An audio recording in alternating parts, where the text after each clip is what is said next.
by way of Central Michigan, but just has been awesome to watch the last 2 years. And, you know, he's one of the seniors I'm really going to miss watching wrestle because this guy, you can see him out there right now. He is bandaged up. He's held together by a brace, by tape, by just about anything that can keep his body together, but he's going to give you everything he has for 7 minutes. I wish he would have come to Minnesota from the jump. I mean, he's been just so fun to watch, and he's a great kid.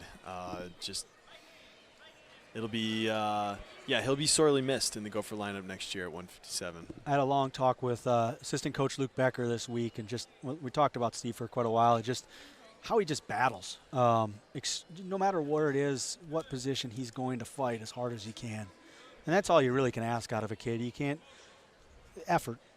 We talked about it again at the beginning. It's the only thing you control. Yeah, you control your effort, and there's no question that Steve's going to give you everything he has. And a good matchup. One of the probably the best matchup of the duel here between number 10 Steve Bleise and number 18 Jake Danishek.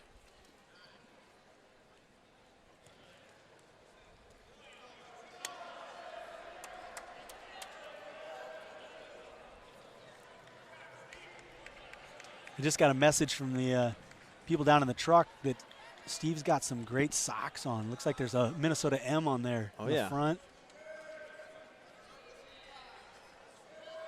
Not the only one I've seen with those tonight, though. I think Lezak had a red pair. I think the maroon. Pair. Yeah, so maybe the opposites. Maybe they bought like a set. Yeah. On Amazon. And I wish they would go the Gable route and traded one sock. One guy had the maroon, one guy had the white one. Gotten behind. Yeah. Maybe Thursday night.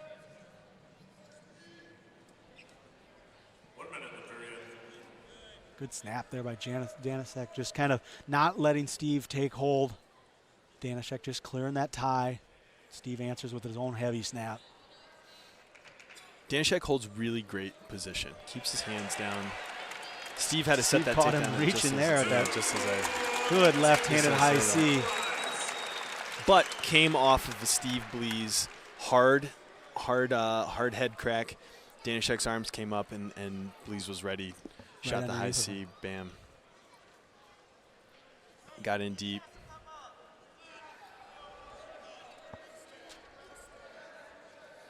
What is that called? That pick the heel up, your legs in between. Is that a bow and arrow? Well, it's a bow and arrow in freestyle. Yeah. That's been a go-to turn for a lot of people in this season for sure. And in recent years, I feel like that's become wildly popular. People go into that turn. Now this year they did change it. They made it illegal once you have if you have a leg Turk and you're going crossface, you cannot reach back and grab that foot that's back behind you, which would be kind of similar to the position you'd end up in. I see. In a bow and arrow. So I wonder how far you can run with that.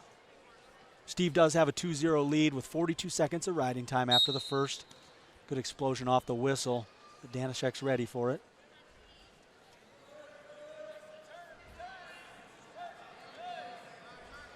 Danishek does a good job of cutting back in front, dropping into a high C, returning Steve Bleise to the mat.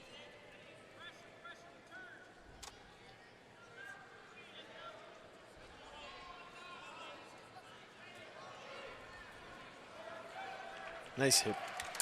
Nice hips. Yeah. That was great. Steve does a good job of getting his hips away there.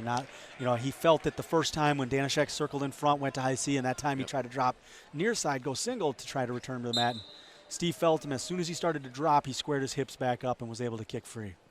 Looked like he could have gone off the mat too and just held his position, got his hips around, and then got his escape. Got a jab in the eye. We talked about this on Thursday or last Sunday. Apparently, the eyes are not part of the face.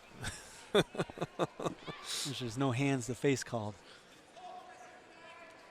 But injury time now, and Steve had us to take injury time. It's kind of an oxymoron, right? I mean, it's how can you poke somebody in the eye and not have it be hands to the face? I think so this is one of the calls that we think is one and done, right? I mean, I think they'll amend it or they'll kind of address it with the officials and how that's called. I don't think it goes away next year. Yeah. I think they want to avoid guys going because to it the is a face problem. there. I mean, it is. The guys in years past Right. that's how they've made their money. They set their shots up that way, Exactly. Getting in your vision. And Yep. so because of this, Steve has to take injury time, and now Danishek will have his choice, and he'll have an extra chance to get into that bottom position.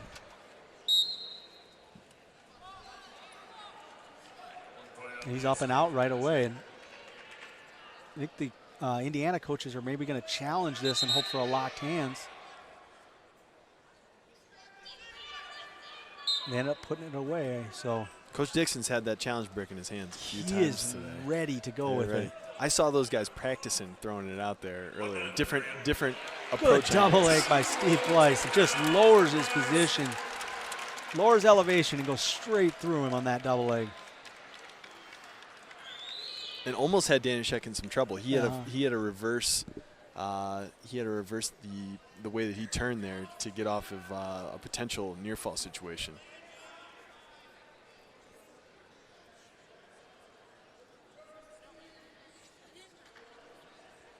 Seconds in the period.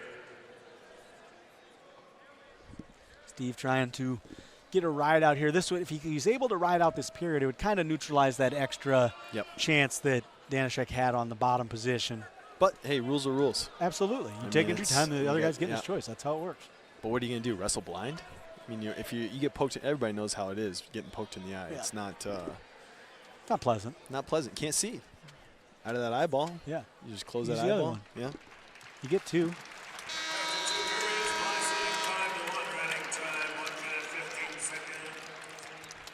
Bleise will have choice here in the third. Looks like Coach Becker wants him to take down. He has 1:15 to ride at him. Oh, nope, sorry. It looks like Danishek will have choice here in the third. And he will take down. Bleise has 1:15 to ride at time. Coach Becker was telling him to keep him down. And Danishek just a great job exploding up off the whistle. And Beautiful mat return. good job by Steve getting his hips to the side, returning Danishek back to the mat. Danishek did a good job keeping his knees up. Soon he came up, brought his knees to his chest, came back down, and now he's in a position where he can come up again. Didn't let Bleise take his hips to the mat, which is how you can end up a lot of times with a solid mat return.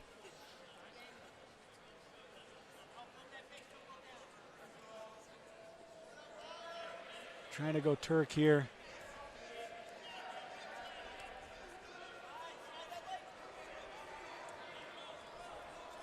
Steve trying to cast those hips across. There he's getting it. And here's that position I was talking about. And I actually did get an alert from the guys in the trucks. He can reach back and grab that foot. It's So high he school where it's illegal. Okay, You I can't see. bow the back there in high school. So when you have a leg, when you're riding cross body, you can reach back, grab the leg Yep. to make it easier to bring it over. Sort of like a bow and arrow, but a little bit different. Yep, stall warning on Position. bottom position there on Danishek. So riding time's gonna make this 8-1. I'd like to see Steve actually let him go here and try and get one more takedown. Ooh, nice switch. Just a great switch. That was like a Loudon Swain switch. Yeah.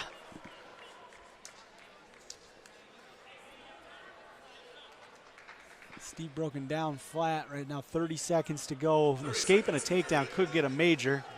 And you figure Danishek's got to probably cut him loose and try to go feet to back. I don't know that he's been very close to putting Bleise in any sort of danger from the top position.